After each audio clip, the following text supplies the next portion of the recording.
ख़बर मां ॾींदा हलूं त national command and operation centre corona जी नई लहर खां ख़बरदार कंदे चयो आहे त ओमिक्रॉन सबब दुनिया किरोना जी नई लहर खे मुंहुं ॾिए पई, जंहिंखां पोइ बचण जो वाहिद हल वैक्सीनेशन आहे। जारी कयल बयान में एनसीओसी जो चवणु आहे त नई लहर खां वैक्सीनेशन ज़रिए ई बची सघिजे थो।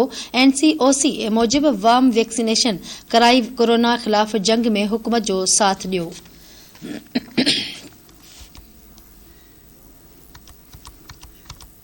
अहम ख़बर मां ॾियूं पिया। National command and operation centre corona जी नई लहर खां ख़बरदार कंदे चयो आहे त ओमिक्रॉन सबब दुनिया किरोना जी नई लहर खे मुंहुं ॾिए पई, जंहिंखां पोइ बचण जो वाहिद हल वैक्सीनेशन आहे।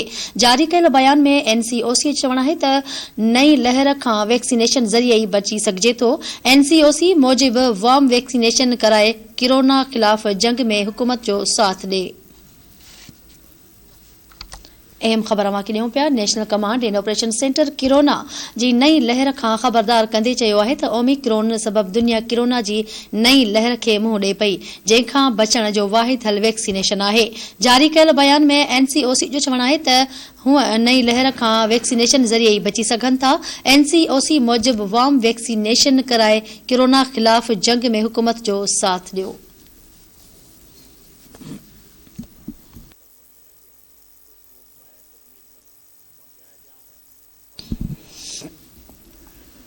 अहम ख़बर मां ॾियूं पिया। National command and operation centre corona जी नई लहर खां ख़बरदार कंदे चयो आहे त ओमिक्रॉन सबब दुनिया किरोना जी नई लहर खे मुंहुं ॾिए पई, जंहिंखां बचण जो वाहिद हल वैक्सीनेशन आहे।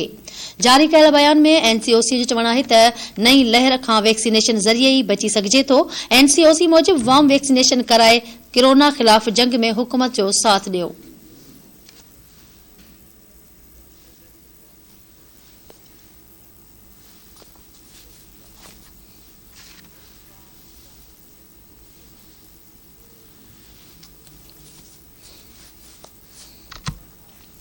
अहम ख़बर मां ॾियूं पिया। National command and operation centre corona जी नई लहर खे ख़बरदार कंदे चयो आहे त ओमिक्रॉन सबब दुनिया किरोना जी नई लहर खे मुंहुं ॾेई रही आहे, जंहिंखां बचण जो वाहिद हल वैक्सीनेशन आहे। जारी कयल बयान में एनसीओसी जो चवणु हो त नई लहर खां वैक्सीनेशन ज़रिए ई बची सघिजे थो। एनसीओसी मूजिबि वार्म वैक्सीनेशन कराए किरोना ख़िलाफ़ जंग में हुकूमत जो साथ ॾिनो वञे।